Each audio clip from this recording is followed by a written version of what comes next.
Ladies and gentlemen, the story you are about to hear is true.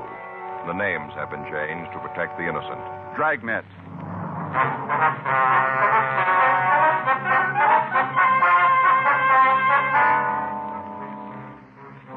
You're a detective sergeant. You're assigned to homicide detail. A man has been shot down on a street corner of your city. There's no apparent motive, no lead to the assailant. Your job, find him. It was Tuesday, May 8th. It was cooler in Los Angeles. We were working the night watch out of homicide detail. My partner's Frank Smith. The boss is Captain Lorman. My name's Friday. I was on my way over from the office, and it was 10:13 p.m. when I got to Georgia Street Receiving Hospital, the waiting room. Hi, Frank. Joe? How's he doing? I don't know. I'll talk to Dr. Sebastian. How's it look? Well, not too good. Slugs embedded in his lung caused a hemorrhage. He's getting a transfusion. What do you got on it? I just talked to the guys who came in with him for a minute. They didn't have a lot. No. Call came in from a man who owns a newsstand at the corner of Normandy and Willowbrook. See the witness? Yeah. Anything there? I don't know. We'll have to talk to him. What do you got on the victim? Wait a minute. I got it here. Name's Matthew Denton. Address given is 18970 Taft Street in Hollywood. Did you get in touch with anybody? No, tried the house, but nobody was there. Anything else? Yeah, went over the personal property. Usual stuff. Cigarettes, lighter, comb. Found a diamond ring on the small finger left hand. Looks expensive. Gold wristwatch. $140 in cash. $1,300 in American Express checks. Doesn't spell robbery, does it? No. None of the stuff was disturbed. Well, maybe you can tell us something, huh? Yeah. Joe, Frank. Hi, Doc. How are you? How's it look? What time you got? 10:16. Make it 10:13. Huh? Close enough for the report. What? Time of death.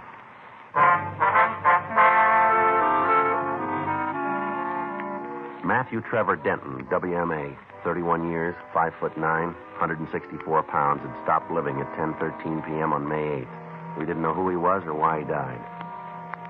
Before we left the hospital, we put in a call to Denton's address, but we got no answer. We checked the name and description through R&I. There was no record on the dead man. At 10:48 p.m., we left Georgia Street and drove over to the scene of the shooting, where we talked to the witness, Andrew Cates. Right over there is where it happened. The bus stop. Uh-huh. I was standing right here. Right here. Mm-hmm. I saw the whole thing happen. Yes, sir. About what time was that, Mr. Cates? Oh, I guess it was 9:30 or so. I see. I was just standing here, and bang, bang, 2 shots. Did you see what led up to the shooting? Well, what do you mean, let up? Well, I mean, did you see what happened before? Oh, yeah, whole thing. Uh-huh. Would you tell us about it? Sure. All right. Go ahead. Well, one of those nights where just nothing went right, you know what I mean. Uh-huh. I started off with my wife burning the coffee. I wouldn't think a person could do that, would you? Burn the coffee? Shall I go ahead? I had a big argument before I left home. I just started off that way. Yes, sir. Got down here and took over. About what time did you open the stand, sir? Oh, I 7:30 in the morning. Try to get breakfast business, you know. People on the way to eat. Stop off for early paper. I see. I try to get them. All right. I open her up in the morning, and then there's a school kid takes over for me about 3 in the afternoon. He's here around 6:30 when I come back from supper. I see. That's when she burned the coffee. Night supper. All right. You want to tell us about the shooting? Oh, sure. Kind of hard, you know. This is the first time for me. How's that? Well, it's the first time I've ever been a witness. First. I see. What time did you first see the victim? Man who was shot? Yes, sir. Well, I told you. It's about 9:30. The car pulled up to the curb, and this fellow got out. He kind of stood there for a minute, and he talked to the other fellow in the car. He just stood there a minute and talked, kind of leaning in the window. Mm-hmm. Car pulled away, and the one who got out, Yeah. he walked over and sat down on the bench like he was waiting for the bus. Mr. Cates, you got a good look at the car he got out of? Well, I saw it, if that's what you mean. Would you describe it for us? It was a black Chevy. I'd say maybe a 52 or 53. Sedan or coupe? No, it was a sedan, 4-door. Nothing special about it. Did you get a look at the man that was driving? No, the light's kind of bad over there. You can see for yourself. The one fellow leaning in the car, I couldn't get a good look. I didn't pay a lot of attention to it anyway. It didn't seem anything to get all concerned about. All right, sir. You want to go ahead? Well, the fellow sat there for a minute, not doing nothing, just waiting. And this other car pulled up, right up the curb. Mm-hmm. One guy got out of the car, got right out, and walked over to the fellow sitting on the bench. I see. Oh, excuse me a minute, the customer. All right, sir. What do you think? I don't know. Old Bert always stops by same time. He gets one of each, same time every night. Good old Bert. Yeah, see? I wonder if you go ahead with your story. Oh, yeah. Well, this car pulled up and the fella got out. He walked over to the bench, started talking to the first man. They got in an argument. How do you know that? What? Well, how do you know they were arguing? Well, I could see you standing over there, waving their arms around. I could even hear some of the yelling. There wasn't no trick at all to see that they were having some kind of trouble. Mm-hmm. Could you hear what the trouble was about? No, just a lot of yelling and waving. Could hear no outright words. You want to go ahead, please? Well, next thing I knew was when the fella got out of the car, started swinging at the other one. That was the victim? Yeah, one who was shot. All right. Well, you just bet the guy tackled more than he could handle. The victim fella started to clean up on this other one. He just started to mop the street with it. I see. That's when the guy who was waiting in the car got out and run over to help his friend, you see. Mm-hmm. Three of them kind of struggled around for a while, then the one from the car pulled the gun. Bang, bang. 2 shots. First guy dropped right down on the sidewalk. The other 2 got in the car and took off. Went roaring down Normandy. That way. Can you describe the second car? Well, not too good. I just got a glance at it. I wasn't paying a lot of attention at first. The time I figured I should take a good look at it was gone. I see. Now, how about the men driving it? What do you want to know? Can you describe them? Not good. Well, if you tell us just what you can, Mr. Cates, it'd help. Sure. First one was a tall, lanky fellow. He didn't weigh much, sort of string bean. Mm-hmm. How tall would you say? Oh, I don't know, close to 6'3", maybe 6'2", round in there. He's a tall one. About how old? 23, 25. I couldn't tell that too good. I see. What about his coloring? Was he light or dark, do you remember? Light. He was blond. How about his clothes? He had on a pair of jeans. One of them jackets, made out of the same kind of material. Rivets like on them. Mm-hmm. Were real tight jeans. Both of them were wearing them. Anything else you can tell us about the tall man? No. Was he the driver of the car? Oh, yeah. He was the one who did the shooting, the tall fellow. Could you see the gun?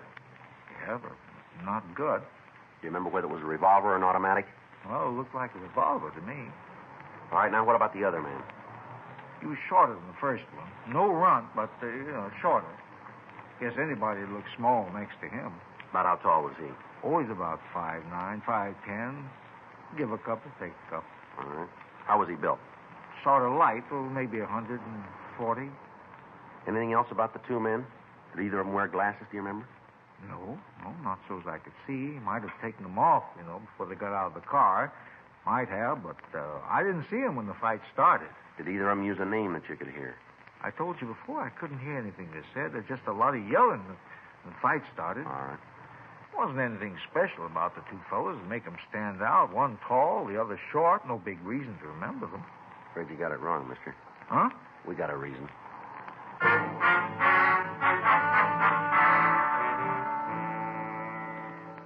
We made arrangements for Andrew Cates to come down to the office and look through the mug books. The rest of the neighborhood was checked again, but we were unable to find anyone else who'd witnessed the shooting. While we'd been talking to Cates, a team of detectives from Homicide Detail had gone out to the victim's house. They didn't find anyone at home, but when they spoke to the neighbors, they were told that Matthew Denton's wife was in a hospital. Frank and I checked with her doctor and found out that she was in the maternity ward. He recommended that we delay talking to the woman as long as possible since she was in a weakened condition. From the hospital records, we found that Denton was employed by an advertising agency. We checked with the nurses on duty and found that he'd left the hospital with another man. They gave us a description of him, but they were unable to identify him for us. We asked that they call the office in the event the man returned to the hospital. Frank and I went back to the office and checked out. The next morning, Wednesday, at 8:40 a.m., we were back in the squad room. Yes, sir. You looking for somebody? I'd like to see somebody about this story in the paper. Which one is that, sir? About the shooting last night, corner of Normandy and Willowbrook. All right. What did you want to talk about? Are you the officers handling the case? Yes, sir. Well, my name's Sterling Hall. I think maybe I can help you out. All right. Want to have a seat, Mr. Hall? Sure here, thing. Right here's Thanks. fine. Sit right here. Thank you. It's my partner, Frank Smith. My name's Friday. How do you do, Mr. Smith? All right. What do you got? Well, it says here in the paper where Denton left the hospital with the man. It says you're looking for him. That's right. Well, you don't have to look no further. I'm him. You were with Denton last night, were you? Just said that. All right. How long were you together? Till about 9:30. They dropped him off at the bus stand right where he was shot. All right. I wonder if you can start at the beginning and tell us the whole story, will you? Sure thing. Well, you see, I got a lady friend, same hospital as Denton's wife. I was over there last night to say hello. I brought her a box of caramels and said hello. Uh-huh. Well, I was on my way out the place, and I stopped off for a cup of coffee in that little old shop they got there. You know, where they has the gifts, books on what to name the baby and all? Yeah, I know it is. Well, I was having a cup of coffee, and this here Denton come in. He wanted to buy a little plant for his wife. They just had a baby, wanted to send her something. I see. Now, we got to talking and I had a cup of coffee. It turned out he didn't have his car, so I asked him if I could give him a ride home. He was kind of nervous and all. New father. Yes, sir. We left the hospital, and he said it wasn't necessary for me to take him all the way home. He said for me to just drop him off at the bus stand. Told me there was one went right near his house. All right. Well, on the way, we was following this car, and all of a sudden it stops. No signal, nothing. Just slams on the brakes, and we rammed into it. Well, didn't hardly do no damage to the other car. Broke one of my headlights is all, but didn't hurt the other car at all. I see. Go Now, ahead. two fellers got out, and they walked back, and they started a little ruckus. Said we was speeding and driving reckless, all that kind of stuff, real loud. And this Denton, he'd tell them to shove off. Said their car wasn't hurt at all, and said not to make a big thing out of it. He told them it was their fault anyway. Were you still in the car? No, we got out to see what damage had occurred. I see. Now, these two guys started to get rugged now, like they wanted to start some real trouble, and Denton said if they wanted to make a problem out of it, the thing to do was to call the cops and make a complaint. What'd they say to that? Nothing, just said to forget it, and then they got in the car and shoved off. Mm-hmm. Now, I didn't see him again, but I got to thinking about it this morning when I saw the story in the paper. You think it might have been one of them two who shot Denton? Well, we don't know, sir. Can you give us a description of the men? Sure thing. Now, one of them was real tall. The other one was about my height. It'd be about 5'8". 5'8" and 3/4. All right. Can you give us a description of the car? Yes, sir. It was a light blue Ford. One of them new ones, you know, with the plastic on top. Yes, sir. I took a good look at it. Matter of fact, I kind of thought there might be some trouble about the accident. I didn't want to be out on a limb with my insurance company, so I made sure. Yeah. I got the license number.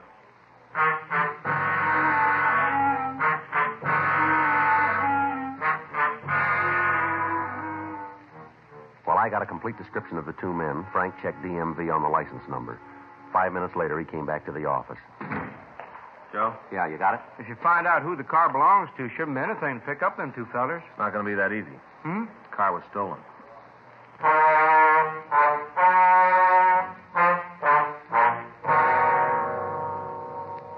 Before Frank and I left the office, we made arrangements for Sterling Hall to check the mug books in the hope that he might be able to identify the suspects. At 11:20 a.m., we drove over to talk to the registered owner of the stolen car. He told us that the vehicle had been taken from a parking lot the day before and that he'd made an immediate report on it to the police. Additional broadcasts were gotten out on the automobile and on the suspects. That afternoon, we drove over and talked to the victim's wife. She told us that the money and the express checks Denton had been carrying were for the payment of the hospital and the doctor bills. We questioned her about her husband's friends and associates. Although we had the story given us by Sterling Hall, it seemed unlikely that the man was killed as the result of an argument over a minor traffic accident. We spent the rest of the day interviewing people who knew the victim. From them, we learned that Denton was well-liked and he was respected. He took an active interest in neighborhood clubs and events. The more we went into his background, the more convinced we became that he'd been killed by the men in the stolen Ford. 2 days passed. On Saturday, May 12th, the vehicle was found abandoned. A stakeout was placed on it, and when no one approached it, the crew from Leighton Prince went over the car. They found several partial fingerprints, but not enough for classification. The prints were photographed and held for evidence. Frank and I continued to work on the killing. A month went by without additional information turning up. On Tuesday, June 19th, we got a call from burglary detail. Yeah. Mm-hmm. No, nothing. Where'd he come from? Well, it might check out. No, we'll pick him up. Yeah. Okay, right, thanks. Mac over in burglary. Yeah? He says they just picked up a guy for receiving. Uh-huh. Tried to make a deal. Said if he got a break, he might be able to help us clean up something. Say what it was? Yeah, he did. The Denton killing.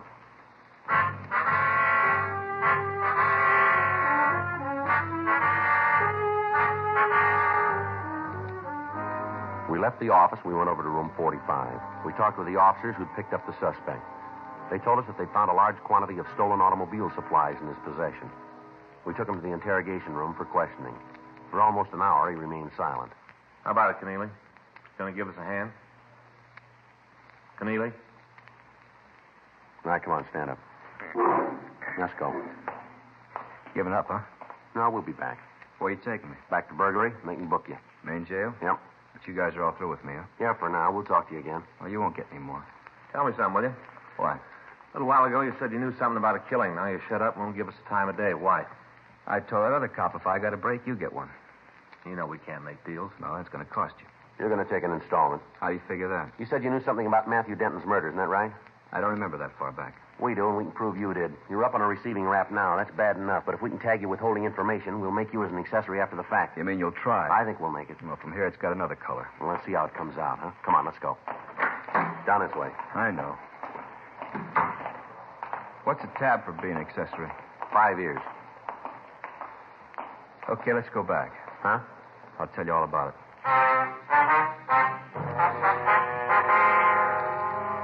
We returned Harold Keneally to the interrogation room. We put out a call to Gene Bechtel to come and take a statement. Keneally asked that we send out for some coffee for him. Frank went down the hall and brought back 3 cups. After he'd finished his, Keneally leaned back.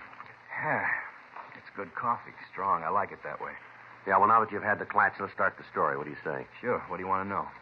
Who are the 2 men? I don't know. Now, you going to start this all over again, are you? I'm giving it to you on the line. I don't know who they are. What do you know about them? Not much. A couple of guys. They're doing pretty good with radios. You one of their customers? Yeah. Me and a half a dozen others. You know who they are? Well, you're not going to get the names. All right, let's get back to 2 men. Why do you think they had something to do with Denton?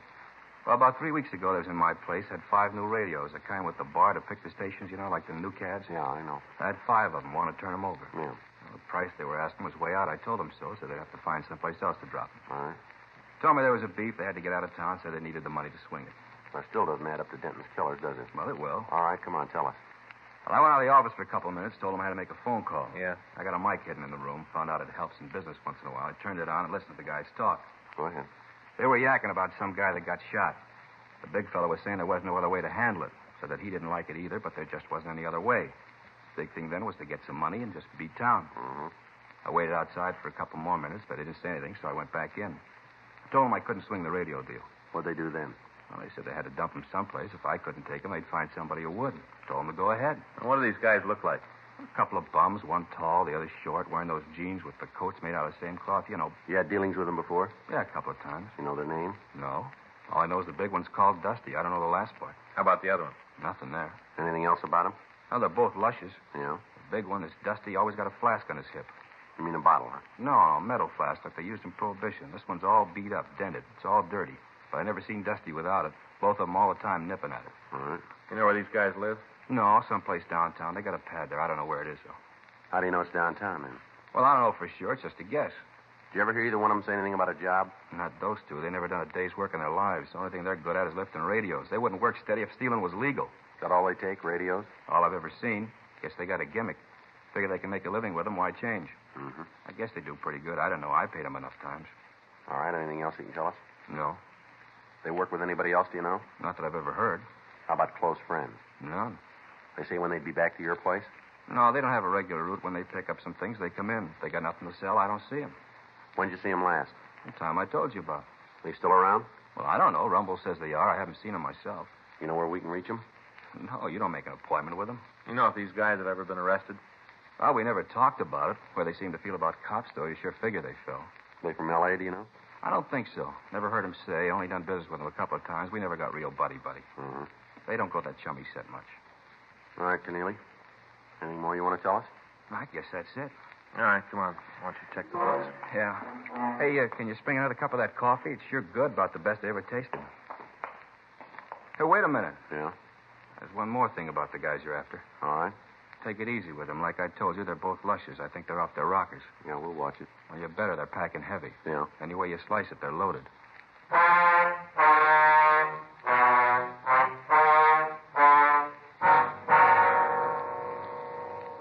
Harold Keneally went through the mug books, but he was unable to find a picture of the 2 suspects. The name Dusty was checked to the moniker file without result. Information was forwarded to George Brereton up at CII Sacramento, and a supplemental APB was gotten out. We spent the rest of the day with officers from burglary detail going over reports. We found that they'd been working on a string of car radio thefts for the past several weeks. When we compared notes with them, it seemed more than possible that their 2 suspects were the same men we wanted for the killing of Matthew Denton. However, they were no closer to the men than we were. From the reports, we were able to figure that the pair was still in Los Angeles. That evening, we met with Captain Lorman, Captain Bernard, and Chief Detective Thad Brown. We worked out a system of rolling stakeouts that would cover most of the territory where the thieves had been working. 3 additional teams of men from burglary were assigned to help us, and on Wednesday, June 20th, the operation was started. For 3 days, there was no action. Thefts from autos continued, but when they were checked out, the method of operation used eliminated any suspects that we were looking for. On Sunday, June 24th, we got a call that a man answering the descriptions of one of the thieves had been seen in the vicinity of Beverly Boulevard and Elmwood Avenue. Frank and I left our position in the stakeout, and we drove out to the area. Should be a couple of more blocks. Yeah, we just passed Ridgewood Place. You better take it easy. Next block, we can start cruising. Yeah. See anything? No. Want to take a left here? All right. Doesn't look like it. Well, let's go up a couple more blocks. All right.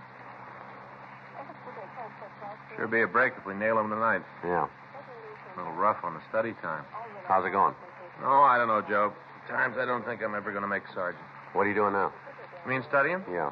Legal procedure. Well, you should know that. More practical stuff, yeah. Putting it into legal language that makes it rough on me. Yeah, I had the same trouble. I haven't been able to hit the books for the past week. Wait a minute. Yeah. No, nothing. Keep going. What'd you say? I said I hadn't hit the books. I missed a couple of lectures, too. Well, you're never going to make it that way. That's what Faith says.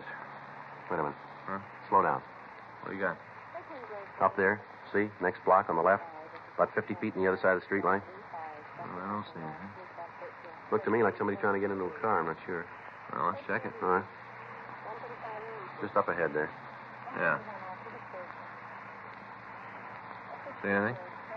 Well, looked like somebody on the other side. Better pull up. We'll take a look. Okay. All right, let's go. I'll cover the other side. Take it easy. If it's the one we want, they're heavy. All right. All right, mister, let's hold it right there. What? Stand where you are. You talking to me? That's right. What are you causing me trouble for? I didn't do nothing. We didn't say you did. How about it, mister? This your car? Certainly it's my car. Who did you think it belonged to? You got the white slip? It's in the machine. It's right out in plain sight where it's supposed to be. You've been drinking, haven't you? Small wonder you officers don't do better at solving crimes. I had a couple, yeah. What's your name? I don't see how it's any business of yours. All I'm trying to do is get into my car. I'm not causing any trouble. What's your name? It's Kyle, Peter Kyle. You got the keys to this car? Matter of fact, I haven't. That's why I'm having so much trouble getting in. If I had the keys, I could just flip the door open and drive off. Frank, Yeah. Here, what are you doing? just want to see what you're carrying. Watch it, Joe. All right, mister, come on. Get up. What? I'm doing like you say I'm doing. Try it again, Frank. Yeah. Come on. Get your hands back. He's clean, Joe. All right. Turn around. I didn't mean to do it. I didn't mean to shoot. Yeah, sure. Honest, you gotta believe me. I didn't mean it. Come on down here under the light. All right, now stand still. Yeah, matches the description pretty good.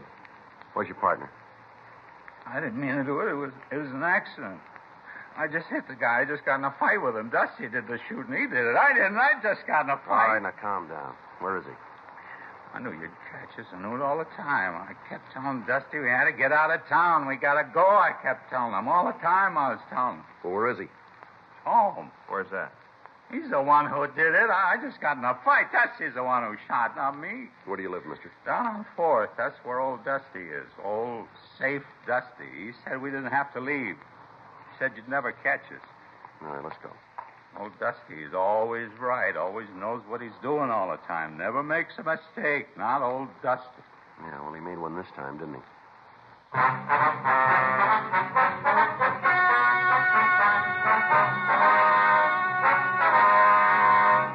Peter Gregory Kyle and Jesse Haywood Poole were tried and convicted of murder in the second degree and petty theft, 18 counts. They received punishment as prescribed by law. Petty theft is punishable by imprisonment for a period of not more than 1 year in the county jail. Second degree murder is punishable by imprisonment for a period of from 5 years to life. Dragnet is a presentation of the United States Armed Forces Radio Service.